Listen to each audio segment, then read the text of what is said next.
Have you ever noticed how we all say we're open-minded until somebody disagrees with us? Or how broad-minded means you can take a lot of nonsense. When somebody says they are broad-minded, that means you just accept a lot of nonsense. In this video, we're going to be talking about open-mindedness and broad-mindedness, what they both mean, the similarities between them and the differences, and how you can identify whether you are open-minded or broad-minded. This is basically a mirror to consider if you are an open-minded person or a broad-minded person, or if you are even none of them.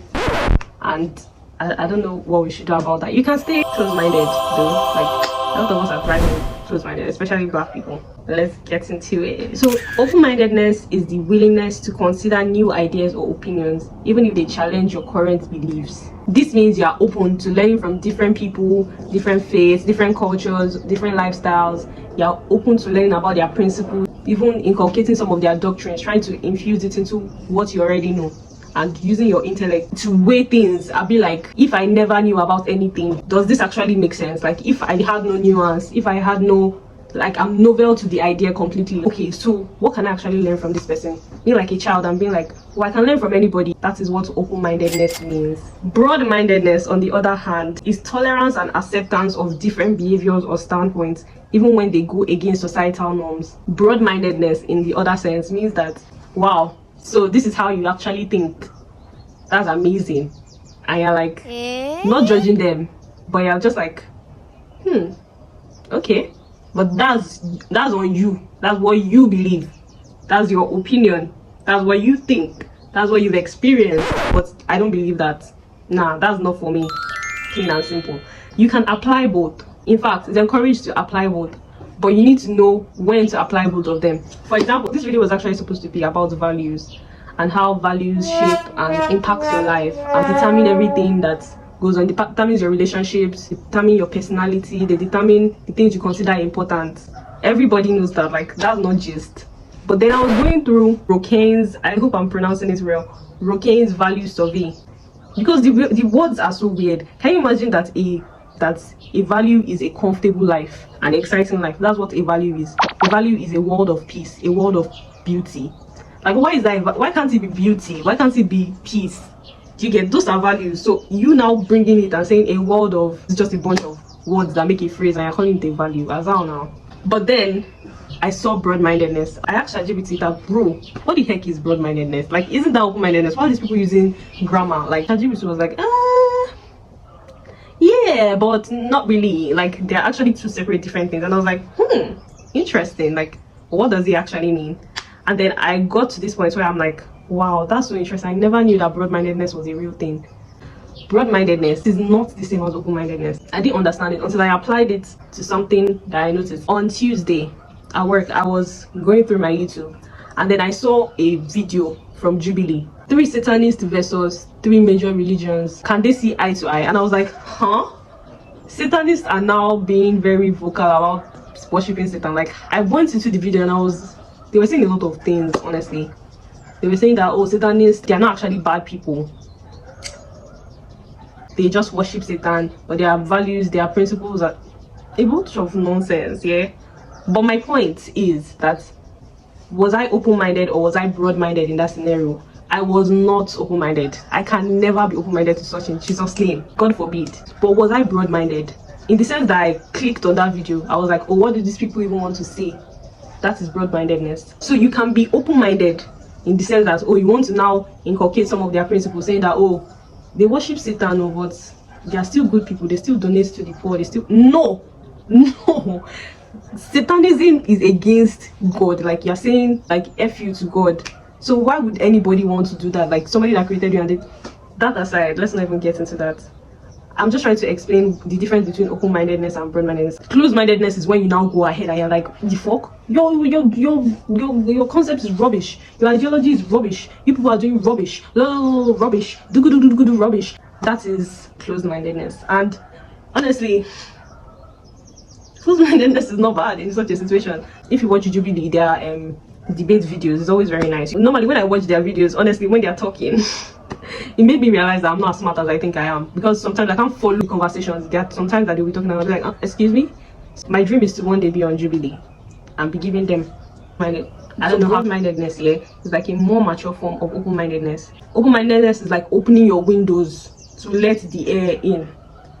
Broad-mindedness is like having a house that no matter how much blows through, it stays standing, even smells fresher from it. You gain more knowledge. You're like, oh, so this and this is what Satanism is actually about. Not that, or you just hear the name and you're like, why does this exist? These people should be killed. They should be crucified. It's like, oh, live your life. These are the signs of the end time. There's nothing we can really do about it. You get? That is what broad-mindedness is. Broad-mindedness becomes bad when you're accepting of everything. Oh, he killed a child. That's okay. So far, he didn't kill my child. He raped his sister. That's okay. So far, he didn't rape me. That is when broad-mindedness is now tending towards being destructive. Now, let me list the similarities and the differences. The similarities is that number one, they are both open to difference. Both traits are about moving from rigid, narrow-minded thinking. Whether it's about different ideas, that's open-mindedness, or different lifestyles or views, that's broad-mindedness. And they both demand you don't instantly reject or judge. You are not just taking the easy route. Actually tax your brain. You are less likely to respond with, oh, that's ridiculous. It can never be me. It can never, ever be me. If you are open to being wrong, that is open-mindedness. Or you are tolerant of others, that is broad-mindedness. You are less likely to be in your comfort zone because it now keeps you on your toes. Like, oh, what are they thinking? What am I thinking? How does it align? You get? Then you have better relationships through it. Being open-minded or broad-minded means you look from other people's POV, and like that you're able to understand more. You're able to think deeper. USA is thriving the most. Why? Because they have so much diversity. That's the country with the most diversity, the most amount of ethnicities, the most amount of people. So when they need solutions, they are able to quickly come to a common ground because different people are thinking different ways. Nobody is one-minded. Nobody is thinking, oh, this is the only way. Everybody's not thinking, bringing in their own experiences, bringing in their own perspectives. That's why US is so far gone. That's why they are one of the top countries in the world. At baseline, both of them reduce judgment. You're like, we listen, we don't judge. I really judge those people. We listen, but we don't judge. Stereotyping and being like, that's bad, that is horrible, that is wrong. Somebody killed somebody. You're like, why did they kill somebody? Like, you can say that's wrong, but like, what has the person gone through in life that made you kill somebody? Like, why do you think that is a normal thing to do? Why do you think that it makes you tolerant? You're just empathetic. You're putting yourself in the person's shoes. It's not easy to do, but it's a skill you can build. Open-mindedness, broad-mindedness. The difference is why they diverge now. Open-mindedness is epistemic. You're using facts, you're using knowledge, you're using historic data, you're using quantitative and qualitative analysis, you're using results to judge. That is what open-mindedness is. But broad-mindedness, you're like, okay, that's good for you, but you're using your values to judge. Does this align with my value or my moral? I'm not going to judge you. Let me still listen to you. Let me still understand what made you think that way. What made you do that, basically. You may not change your own beliefs, but you allow people to have their own path. You're not trying to always impact or put your own influence or put your own ideals. You're not always trying to, like, let me hear what you have to say. I don't need to make any comment about what I think is wrong or what I think is right. That is broad-mindedness. Now, the risk and the boundaries, because these are very shaky grounds, so they have their own risk and boundaries. Open-mindedness, if you're too open without the segments, you don't have any filters to what is coming in. Should I add this to what I believe in? You may lack conviction or you may be swayed easily. He's right because of this, but he's also right because sometimes it can make you very wishy-washy. You're not honest. You're saying one thing here, you're saying another thing here. That is open-mindedness, and sometimes it makes you lose integrity. If you are broad without boundaries, you don't have any scale for what is just or what is evil. You might end up accepting things just for the sake of tolerance. Oh, let him live our life, let her live her life. You cannot correct in love. You cannot, and that is the mentality of a believer. You should be able to correct people in love. You're doing things that will actively harm them or harm other people. You should be able to correct and be like, stop. What you're doing is wrong because of so and so. You might even compromise your own values. Be like, oh, he's abusive, he slaps his wife. I mean, I don't judge him for slapping his wife and beating up his children and breaking bottles on their head. You don't judge. You now become somebody that is, everybody's allowed to do what they want. They should live their lives. You only live once. Let's use our brains. So for example, I'm a minimalist. I like straight lines. I like clean designs. Everything should be black and white.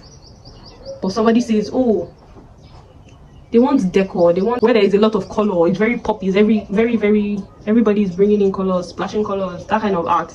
And you're able to wait and be like, maybe I can integrate this into a part of my design. Broad-mindedness is your friend chooses a life, chooses to marry this man that beats her up and insults her and hates her and basically does not provide for her. You're like, oh, that doesn't make her a bad friend. That's your choice. I'm broad-minded to see how maybe years of building something with that person, you choose the effort and the energy you've invested in that relationship takes priority to your well-being. I'm willing to look at it and be like, okay, if you think that way, I mean, it's your life, not really me. I'm not judging you, but I'm like, what really can I do? But at least I told you. So you may be broad-minded in accepting your friend's path, but you will not be open-minded about adopting that path. So how to apply them? Practical steps. But I want to ask good questions. Why do I believe in what I believe? Why am I so firm? Why is this my standard? What if this was false? What if everything I've ever known to be true is actually not true? Like, what's the worst that could happen? If they say, oh, it was actually the Big Bang that created everybody, like, God is actually not the creator of the heaven and the earth. Is there a possibility? It means you're humble enough to consider that there might actually be another way. And that develops into broad-minded. You're like, no, beyond any reasonable doubt, God is my father because he has shown up for me in this situation, in so and so situation. I know him personally. I have a personal relationship with him. He speaks to me and I listen. That's how you know you're broad-minded. But other people that now consider that, oh, science is the one that created us. We are from baboons. We are from chimpanzees. You are able to accept that they exist and not judge them based on their beliefs. You seek out opposing views if you've gone with one particular ideology. The thing is that open-mindedness actually strengthens your beliefs. You have to be open-minded before you can be broad-minded, because if you have all these questions in your head and you're just quieting them down, you're like, so how did Adam and Eve recreate if we're not meant to have incest with our siblings? You're not just quieting those questions in your head, but you're actually seeking perspective. The Bible is misogynistic, the Bible is racist about slavery and everything. You're not actually just quieting those thoughts, you're actually seeking further knowledge, going on to research further. When people ask you such questions, you're able to defend it with full-on capacity, with everything that you have. You're able to defend that, oh no, God is a righteous God, God is a just God, God is a patient God. Jesus lived an exemplary life. The people who have read the Bible are flawed, they are human. They wrote it in their understanding, their own capacity, and that's how the Holy Spirit will also reveal to you as you are reading, according to your own understanding. The writers of the books in the Bible, they wrote with different convictions, they wrote with different understanding. There are some that were learned lawyers, there were some that were physically wearing sackcloth. See, the easiest way to even read the Bible is in context. You look at the person that was writing the book, you look at who he was writing to. Don't just apply everything directly into your life. That's not how to study the word of God. Cultivate humility. Recognize that your beliefs might be false, your beliefs might be bigoted, and they might not be the full truth. Everybody has their own truth. How do you apply broad-mindedness? You notice your shock meter. When you hear somebody has a different lifestyle or belief, what's your first reaction? What is your first judgment? That's your cue. That's how you know your shock meter. You're like, his body count is 150 women. You're not like, you're like, okay, where did he grow up? Which country is he from? Being broad-minded does not mean you accept harmful behavior. You can say, I respect you and your choice, but I will not compromise my own standards. I respect what you are doing. I respect you. And because I respect you, I respect your choice. But it doesn't mean that you will now convince me to go otherwise. You convince me to do what I don't want to do. It does not mean you convince me to change what I believe in. Actively look for other people's ideas. Actively look for other people's views and be like, what do you actually think? Like, let me not be close-minded. Like, what do you actually think? Do you get? Like, even though you have an idea of what the person will say, still be inquisitive and be like, okay, speak up. Let me hear what you have to say. You expand your circle like that, and then everybody's able to appreciate what you have to offer. Because in a group where you know that you're superior to everybody, you're not like, everybody shut up, I have the all-going way, I'm the only one that is right and correct, everybody should follow what I say. You're like, okay, let everybody speak, let me hear what everybody has to say before I make a decision. I'm doing the last part, some reflective questions or activities, so that you can know whether you're open-minded or closed-minded. First of all, go and watch that video that I was talking about, that 3 Satanists versus 3 religious. To me, that pastor did not. Anywho, I'm broad-minded, so reflective questions. What's one belief that I've held strongly for years? Could I be wrong about something in that belief? What's a lifestyle or choice that I dislike or judge, but perhaps I've not tried to understand deeply? In my last week, did I dismiss somebody's idea too quickly? Did I accept somebody's idea too passively? How do I manage a boundary when someone's behavior clashes with my values? Did I respect them but hold to my values, or did I compromise? To pick an idea you disagree with, spend 30 minutes genuinely reading, listening, or conversing with somebody that holds that idea and document what you learned. There's no how you sit down and have an argument with somebody and you're not like, especially if it's somebody that is smart. There's no how you sit down and have a conversation with the person and be like, no, I didn't learn anything from you. Connect with somebody whose background is very different from you. Ask them what's one thing you see and you feel I don't understand about your world, then reflect. I have this app that I use called Slowly. So Slowly is the app that allows you to write letters to anybody from any part of the world. What Slowly does is that you give your data, you give like your age, your interests, stuff like that. So it will match you automatically with anybody else on that app from wherever on the world. So Slowly has helped me because I've met people from so many places. I've met somebody from Mexico, I've met somebody from Afghanistan, I've met somebody from India, I've met somebody from UK, I've met somebody from US, all from that app. I've met different people like musicians, I've met somebody from Port Novo. Like I've actually met a lot of people from that app, and it just made me think different. Like, oh, this is how these people speak, even like, wow. So this is how you guys actually talk. This is what you think about. This is what are the things that interest you. And like I have friends that are atheists, friends that are Muslim, friends that different breeds of people on that Slowly app. I think if you're somebody that is open-minded to getting to meet new people, you should check out that app. Just give your details, the thing will match you automatically with people. And once the app says that you're actually somebody that converses with people, you're actually somebody that is open, they will match you with different people. I have a trans friend there. Where is it from?